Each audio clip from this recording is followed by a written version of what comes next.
إن الحمد لله نحمده ونستعينه ونستغفره ونؤمن به ونتوكل عليه ونعوذ بالله من شرور أنفسنا ومن سيئات أعمالنا من يهده الله فلا مضل له ومن يضلل فلا هادي له وأشهد أن لا إله إلا الله وحده لا شريك له وأشهد أن محمدًا عبده ورسوله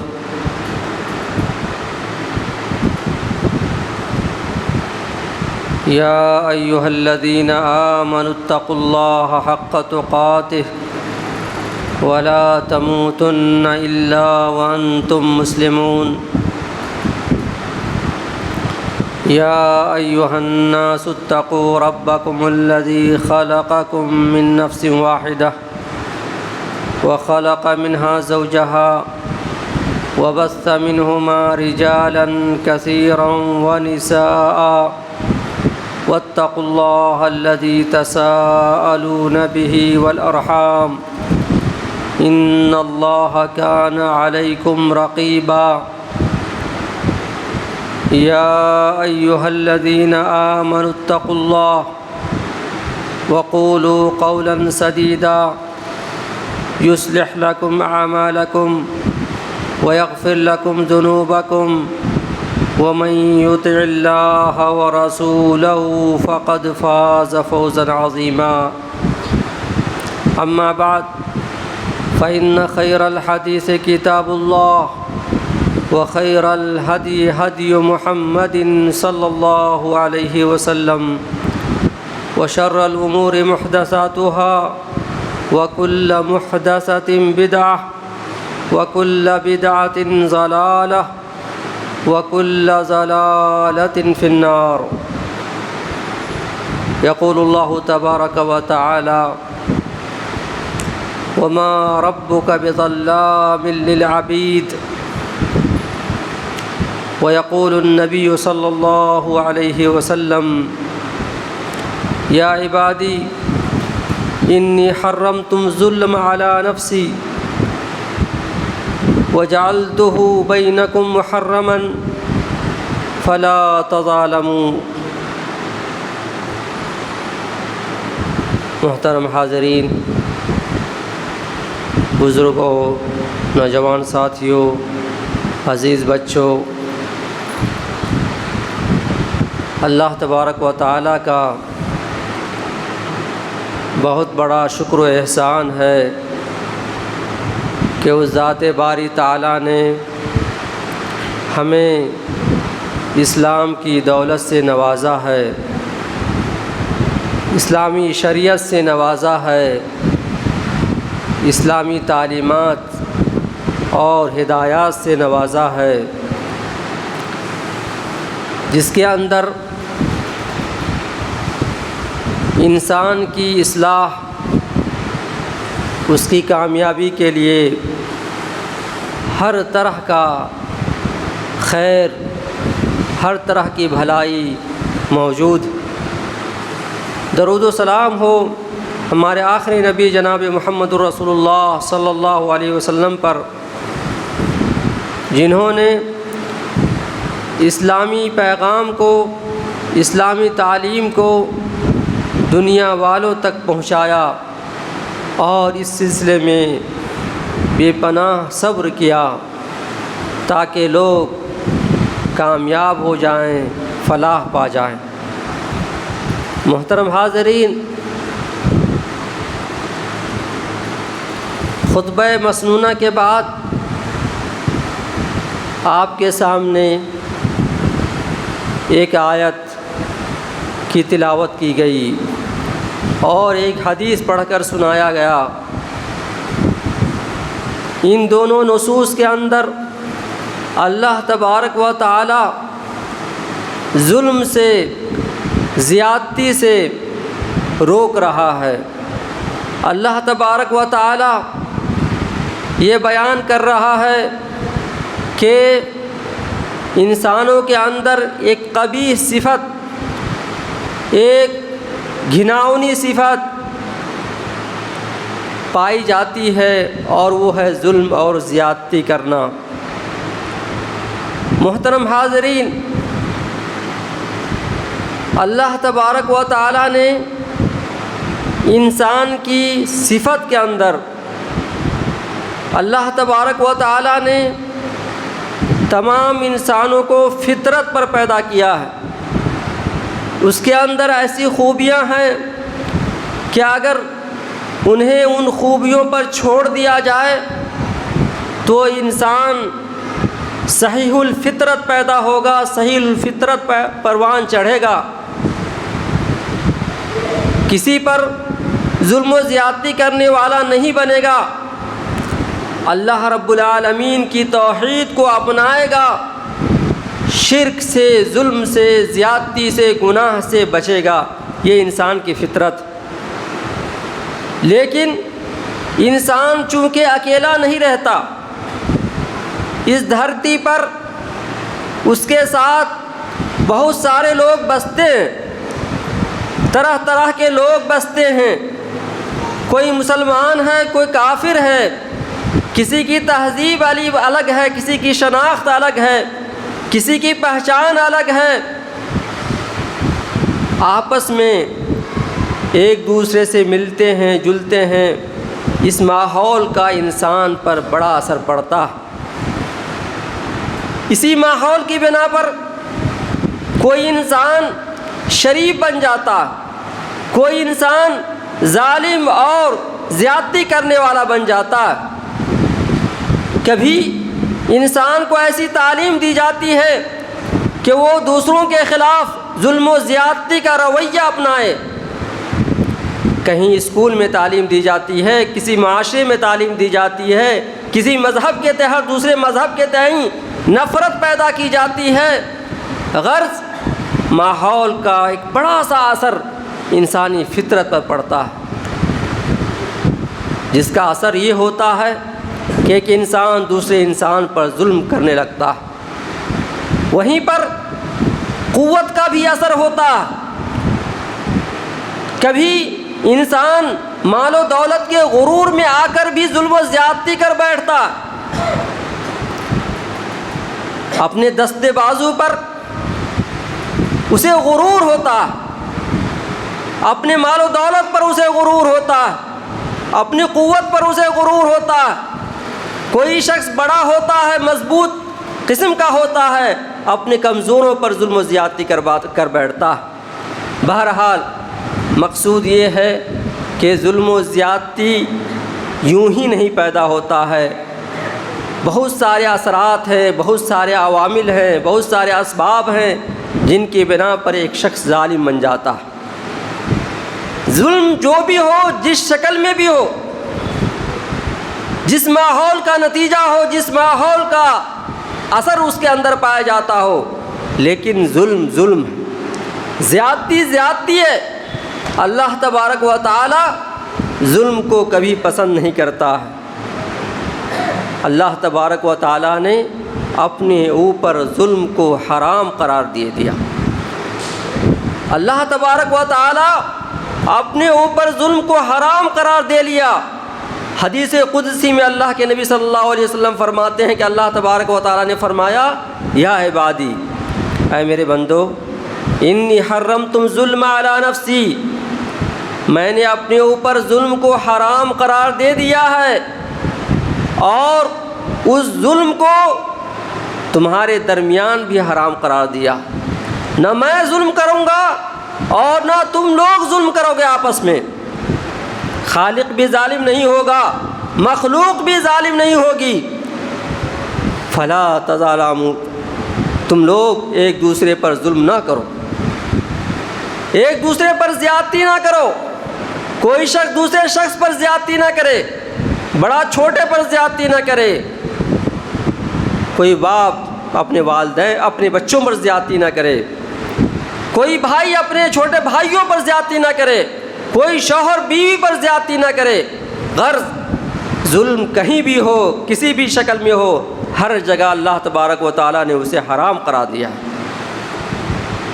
اللہ نے فرمایا وما ربک بظلام للعبید، اللہ تبارک و تعالیٰ اپنے بندوں پر ظلم کرنے والا نہیں ہے۔ بندہ جو اس دنیا میں کرے گا، جو کچھ بھی نیک عمل کرے گا یا جو بھی برا عمل کرے گا، اللہ تبارک و تعالیٰ قیامت کے دن اس کو اس کا بدلہ دے گا، اس میں ذرہ برابر بھی کمی زیادتی نہیں کی جائے گی۔ نیک عمل پر یقیناً اللہ تبارک و تعالیٰ صلہ دے گا، اچھا بدلہ دے گا، بڑھا چڑھا کر کے بدلہ دے گا، لیکن ظلم پر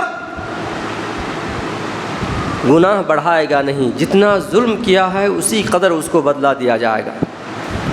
محترم حاضرین، انسان اس دنیا کے اندر طرح طرح کا ظلم کرتا ہے، طرح طرح کے ظلم اس سے سرزد ہوتے ہیں۔ ایک ظلم وہ ہوتا ہے جو انسان اللہ کے حق میں کرتا ہے۔ اللہ کا حق کتنا عظیم ہے۔ اللہ تبارک و تعالیٰ نے ہمیں پیدا کیا، ہمیں پالا پوسا، ہمیں بڑا کیا، ہمیں روزی دی، ہمیں صحت و عافیت دی،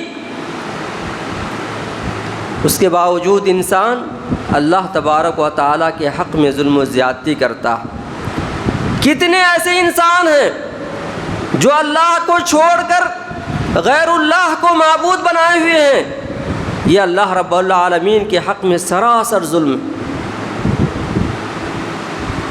اللہ کا کھاتے ہیں، اللہ کا پیتے ہیں، اللہ کی نعمتوں سے فائدہ اٹھاتے ہیں، اس کے باوجود اللہ کو نہیں مانتے، اللہ کے وجود کا انکار کرتے ہیں۔ کتنے دہریے اور ملحد قسم کے لوگ ہیں جو اللہ کو نہیں مانتے، اللہ کی بنائی ہوئی زمین میں سانس لیتے ہیں، اس کی ہواؤں سے فائدہ اٹھاتے ہیں، اس کی روشنی سے فائدہ اٹھاتے ہیں، اس کی زمین سے اگے ہوئے اناج سے فائدہ اٹھاتے ہیں، لیکن اللہ رب العالمین کو نہیں مانتے، ملحد ہیں۔ کچھ لوگ مانتے ہیں لیکن اللہ کے ساتھ شرک ٹھہراتے ہیں، بتوں کی پوجا کرتے ہیں، اولیاء کی پوجا کرتے ہیں، قبر پرست بن گئے ہیں۔ محترم حاضرین، یہ سب اللہ رب العالمین کے حق میں ظلم اور زیادتی ہے۔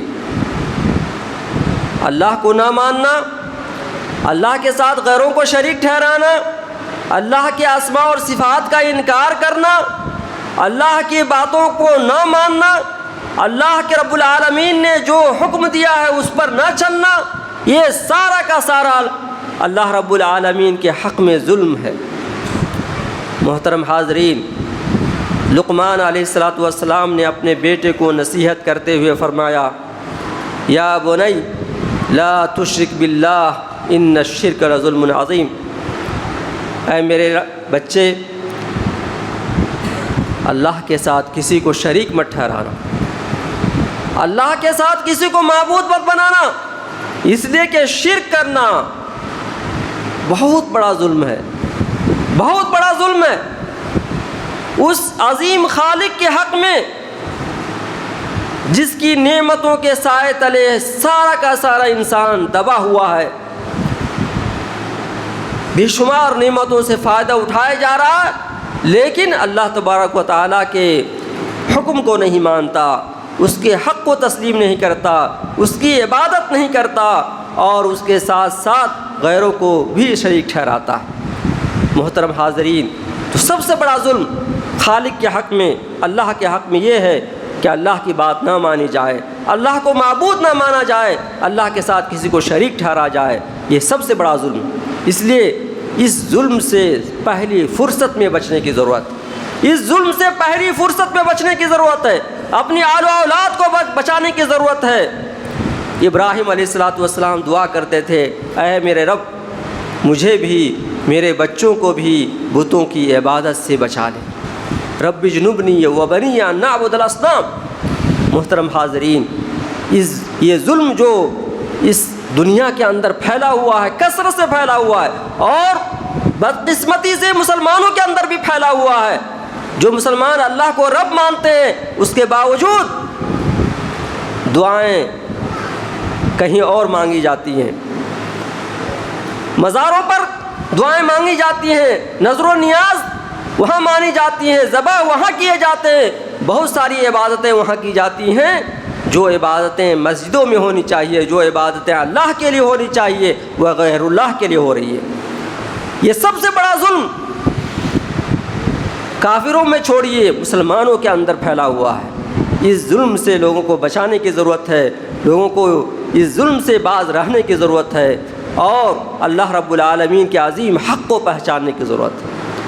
محترم حاضرین، دوسرا بڑا ظلم انسان اپنے اوپر کرتا ہے۔ بڑا ظلم انسان اپنے اوپر خود کرتا ہے، اللہ رب العالمین کی نافرمانی کر کے، اللہ کی معصیت کا ارتکاب کر کے، اللہ تبارک و تعالیٰ نے جن چیزوں سے منع کیا ہے ان چیزوں کو بجا لا کر کے، اور جن چیزوں کا حکم دیا ہے اسے نہ مان کر وہ اپنے آپ پر ظلم اور زیادتی کر رہا ہے۔ اللہ تبارک و تعالیٰ نے کہا وَأَقِیمُوا الصَّلَاةَ، نماز پڑھو، نماز نہیں پڑھتے۔ اللہ نے کہا زکوٰۃ دو، زکوٰۃ نہیں دیتے۔ یہ سب سے بڑا ظلم اپنے آپ پر وہ کرتا ہے۔ محترم حاضرین، اس طرح کا ظلم، زیادتی اپنے اوپر، اپنی ذات کے اوپر، اگر انسان اپنی ذات پر رحم نہ کرے، اپنے اوپر رحم نہ کرے، بھلا وہ کس پر رحم کرے گا؟ کس پر وہ رحم کرے گا؟ محترم سامعین، یہ جسم، یہ جان، یہ امانت ہے آپ کے پاس۔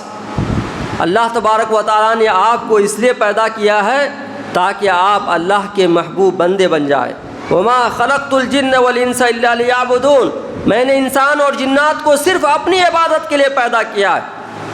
اب آپ اپنے اللہ کی عبادت کو چھوڑ کر کے، اللہ کی عبادت کو ترک کر کے، اس کے اوامر کو ترک کر کے، گناہوں میں لت پت ہو کر کے اللہ رب العالمین کے ساتھ جہاں ظلم کر رہے ہیں وہیں اپنے آپ پر بھی ظلم کر رہے ہیں۔ محترم حاضرین، اس لیے اس طرح کے ظلم سے بھی بچنے کی ضرورت ہے، اور اللہ رب العالمین کی توحید کو مانتے ہوئے، اس کے احکام کو مانتے ہوئے اپنے آپ کو اللہ رب العالمین کا مطیع اور فرما بردار بندہ بنانے کی ضرورت ہے۔ محترم حاضرین، ایک ظلم وہ ہوتا ہے جو ایک انسان دوسرے انسان پر کرتا ہے۔ ایک مسلمان دوسرے مسلمان پر، ایک بھائی دوسرے بھائی پر، ایک باپ اپنے بچوں پر، یا بچے اپنے والدین پر، اس طرح کا ظلم ایک مخلوق دوسرے مخلوق پر کرتا ہے۔ یہ بھی بہت بڑا ظلم ہے۔ یہ بندوں کے حقوق میں سے ہے، بندوں کے حقوق کی پامالی ہوتی ہے، حق تلفی ہوتی ہے، اور اللہ تبارک و تعالیٰ کے احکام کو بندوں کے حقوق کے سلسلے میں نہیں مانے جاتے ہیں، ٹھکرائے جاتے ہیں۔ یہ سب بھی ایک طرح کا ظلم، اور یہ ظلم ہے جس سے اللہ تبارک و تعالیٰ ناپسند فرماتا ہے۔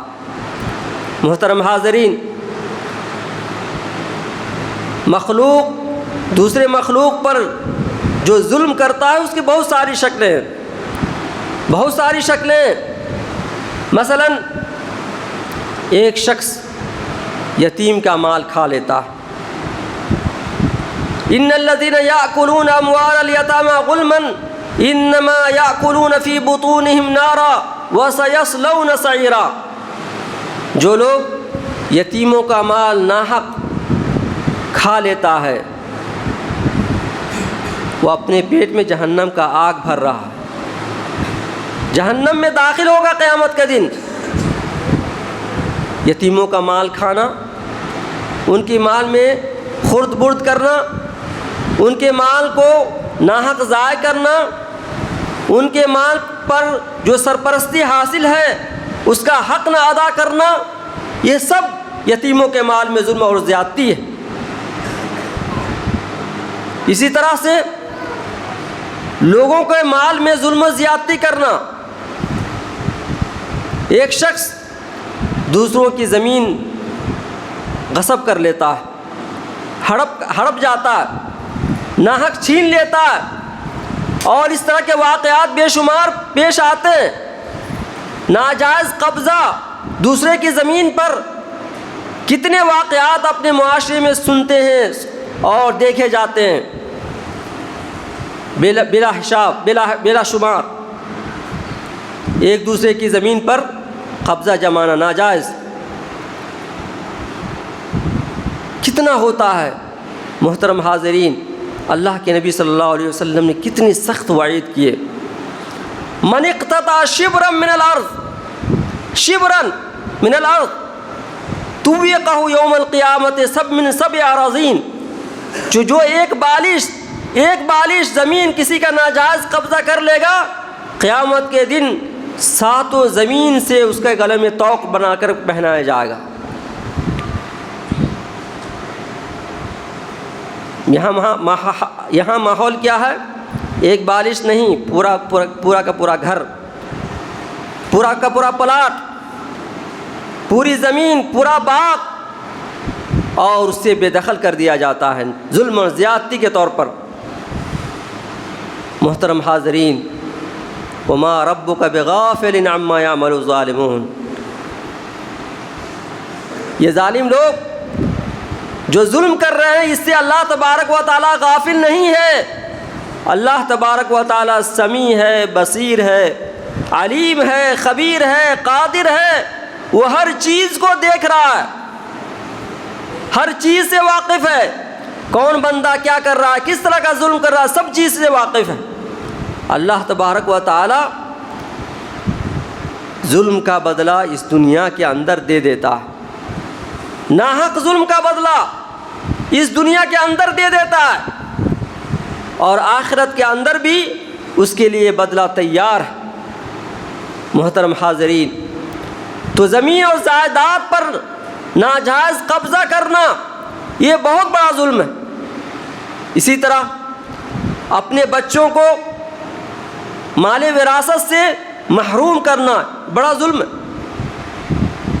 بچیوں کو، عورتوں کو، بیویوں کو، ماؤں کو ان کے حق وراثت سے انہیں محروم کرنا کتنا بڑا ظلم ہے۔ اللہ کے نبی صلی اللہ علیہ وسلم نے فرمایا، ان دماءکم واموالکم واعراضکم حرام علیکم کحرمت یومکم ھذا فی شہرکم ھذا فی بلدکم ھذا، کہ تمہارا خون، تمہارا مال، تمہاری عزت و آبرو، یہ سب تمہارے اوپر ایک دوسرے پر حرام ہے۔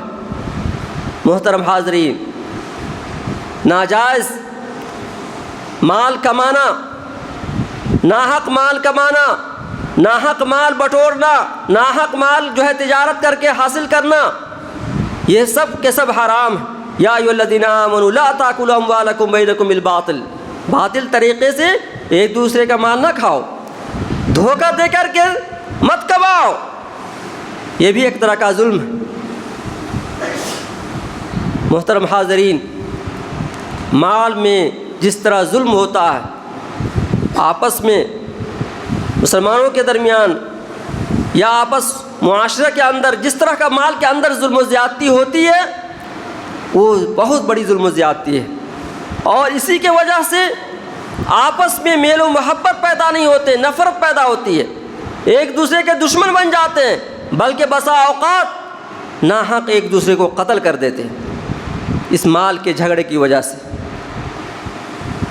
محترم حاضرین، ایک دوسرے کو ناحق قتل کرنا یہ بھی بہت بڑا ظلم ہے، ناحق قتل کرنا بہت بڑا ظلم ہے۔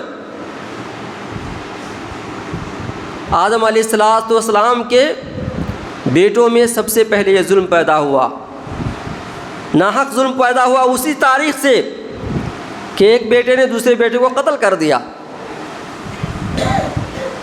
اور وہ سنت آج تک جاری ہے، اور جب تک جاری رہے گی یہ سنت، اس کا گناہ، اس کا بوجھ ابن آدم پر پڑتا رہے گا۔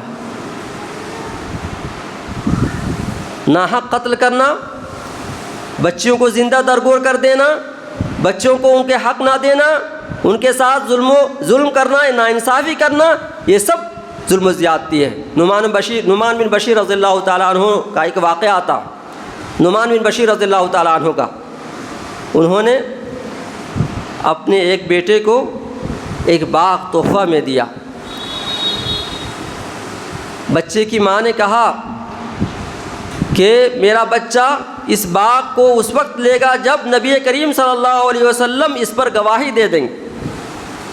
دونوں میاں بیوی نبی کریم صلی اللہ علیہ وسلم کے پاس تشریف لے گئے تو آپ صلی اللہ علیہ وسلم نے پوچھا کیا تم نے اپنے تمام بچوں کو اس طرح کا تحفہ دیا ہے؟ کیا تم نے اپنے تمام بچوں کو اس طرح کا تحفہ دیا ہے؟ نعمان بن بشیر رضی اللہ عنہ نے کہا نہیں۔ تو آپ نے فرمایا فلا تشہدنی علی جور، مجھے ظلم اور زیادتی پر گواہ مت بناؤ۔ یہ سراسر ظلم و زیادتی ہے کہ ایک بچے کو نوازا جائے، اسے مال کا حصہ دیا، اس کو مال میں حصہ دیا جائے اور دوسرے بچے کو مال سے محروم کر دیا جائے، سراسر ظلم و زیادتی ہے۔ کیا تم نہیں چاہتے کہ سارے بچے تمہارے ساتھ نیک سلوک کریں، تمہارے ساتھ حسن سلوک سے پیش آئے، تمہارے ساتھ اچھا معاملہ کرے؟ تو پھر تم کیوں ایک دوسرے کو آپس میں لڑا رہے ہو، ایک کو کچھ دے رہے ہو، دوسرے کو محروم کر رہے ہو؟ محترم حاضرین، تو اپنی اولاد کے درمیان انصاف کرنا یہ والدین کی ذمہ داری ہے، اور بالخصوص باپ کی ذمہ داری ہے کہ اپنے مال میں صرف کسی ایک بچے کو حصہ دار نہ قرار دے، بلکہ تمام بچوں کو برابر برابر جو حق ان کا ہے انہیں عطا کرے۔ ان اللہ یأمر بالعدل والاحسان وایتاء ذی القربى، اللہ تبارک و تعالی عدل کا، انصاف کا حکم دیتا ہے۔ محترم حاضرین، اسی طرح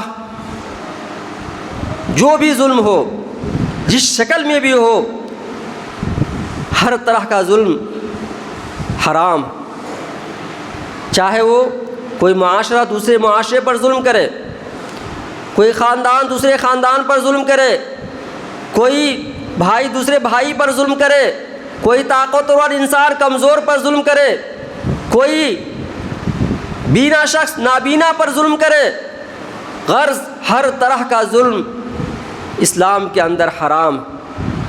محترم حاضرین، جب ظلم دنیا کے اندر حد سے بڑھ جاتا ہے، جب زیادتی حد سے بڑھ جاتی ہے کسی بھی معاملے میں، کسی بھی گاؤں میں، کسی بھی حکومت میں، کسی بھی شخص کے اندر اگر یہ صفت زیادہ سے زیادہ پائی جاتی ہے، وہ شخص ہلاک اور برباد ہو جاتا ہے، وہ گاؤں تباہ ہو جاتا ہے، وہ خاندان تباہ ہو جاتا ہے جو ظالم ہوتا ہے، وہ حکومت تباہ ہو جاتی ہے جو ظالم ہوتی ہے، وہ معاشرہ تباہ ہو جاتا ہے جو ظالم ہو جاتا ہے، اور جس معاشرے کے اندر ظلم اگر بڑھ گیا وہ معاشرہ تباہ و برباد ہو جاتا ہے۔ اس لیے اس ظلم کے خلاف آواز اٹھانا اور ظلم کو روکنا معاشرے کی ذمہ داری ہے کہ ہر شخص اپنی اس ذمہ داری کو ادا کرے، ورنہ اللہ تبارک و تعالیٰ کا عذاب عام طور پر سبھی کو اپنے لپیٹ میں لے لیتا ہے۔ محترم سامعین، اللہ تبارک و تعالیٰ کی یہ سنت اور قانون ہے کہ جب ظلم بڑھتا ہے تو وہ معاشرہ ہلاک ہو جاتا ہے، وہ خاندان تباہ و برباد ہو جاتا ہے۔ فرعون نے کتنا بڑا ظلم کیا، فرعون تباہ۔ تاریخ میں اس طرح کی مثالیں بے شمار ہیں کہ جس قوم نے بھی ظلم و زیادتی کو اپنایا وہ قوم تباہ ہو گئی۔ جہاں بھی ظلم بڑھتا ہے وہ گویا خطرے کی علامت ہے، خطرے کی علامت ہے۔ اس لیے ظلم و زیادتی سے بچنا اور بچانا ایک مسلم معاشرہ کا کردار ہونا چاہیے، اس کی پہچان ہونی چاہیے۔ آپ صلی اللہ علیہ وسلم نے بعثت کے موقع پر، ہجرت سے پہلے بلکہ بعثت سے پہلے، جب کفار قریش نے ایک انجمن قائم کی، ایک گروپ بنایا ایسا کہ حلف الفضول کے نام سے، کہ معاشرے میں کچھ لوگ ایسے ہوں گے جو ظالموں کو روکیں گے اور مظلوم کو ان کا حق دلائیں گے، جس کو حلف الفضول کہا گیا۔ آپ صلی اللہ علیہ وسلم نے اسلام آنے کے بعد، بعثت کے بعد، آپ نے خواہش ظاہر کی کہ اگر اس طرح کا کوئی بھی گروپ تشکیل پاتا ہے، کوئی بھی انجمن قائم ہوتی ہے، کوئی بھی جمعیت قائم ہوتی ہے اس طرح کی، میں اس میں حصہ لینے کے لیے تیار ہوں، تاکہ ظلم کو روکا جائے، معاشرے کے اندر جو ظلم ہو رہا ہے اس کو روکا جائے۔ اس لیے کہ جب ظلم بڑھتا ہے تو اس کا برا اثر، اس کی نحوست عام ہو جاتی ہے، پھیل جاتی۔ محترم حاضرین، تو ظلم سے خود رکنا اور اپنے خاندان کو روکنا، اپنے معاشرے کو اس سے پاک کرنا، یہ ہر فرد کی ذمہ داری اور بالخصوص حکومت کی ذمہ داری ہے کہ اپنے رعایا کے اندر ظلم و زیادتی کو روکے، ظلم و زیادتی کو روکے، اس لیے کہ رعایا کے اندر ہر طرح کے لوگ ہوتے ہیں، تو وہاں انصاف کو قائم کرے، عدل کو قائم کرے، کوئی قوم دوسری قوم پر زیادتی نہ کرے، کوئی معاشرہ دوسرے معاشرے پر ظلم و زیادتی نہ کرے، حکومت کے جو نمائندے ہوتے ہیں وہ ایک دوسرے پر ظلم پر جو ہے تعاون نہ کرے، یہ سب حکومت کی ذمہ داری ہے۔ محترم حاضرین، آپ صلی اللہ علیہ وسلم نے بہت ہی واضح انداز میں فرما دیا کہ ظلم کا انجام بہت ہی بھیانک ہوتا ہے، ظلم کا انجام بہت ہی بھیانک ہوتا ہے۔ اللہ تبارک و تعالیٰ ظالموں کو پسند نہیں فرماتا، اللہ تبارک و تعالیٰ ظالم قوم کو کامیابی نہیں عطا فرماتا ہے، اللہ تبارک و تعالیٰ ظالم قوم کو تباہ و برباد کر دیتا ہے، اس کے اعمال کو ضائع و برباد کر دیتا ہے، اور آخرت میں اس کے لیے دردناک عذاب ہے۔ محترم حاضرین، تو ظلم یہاں بھی برا ہے اور اس کا انجام آخرت میں بھی بہت برا ہونے والا ہے۔ مظلوم کے لیے ایک بہت بڑا ہتھیار ہے، وہ دعوت المظلوم۔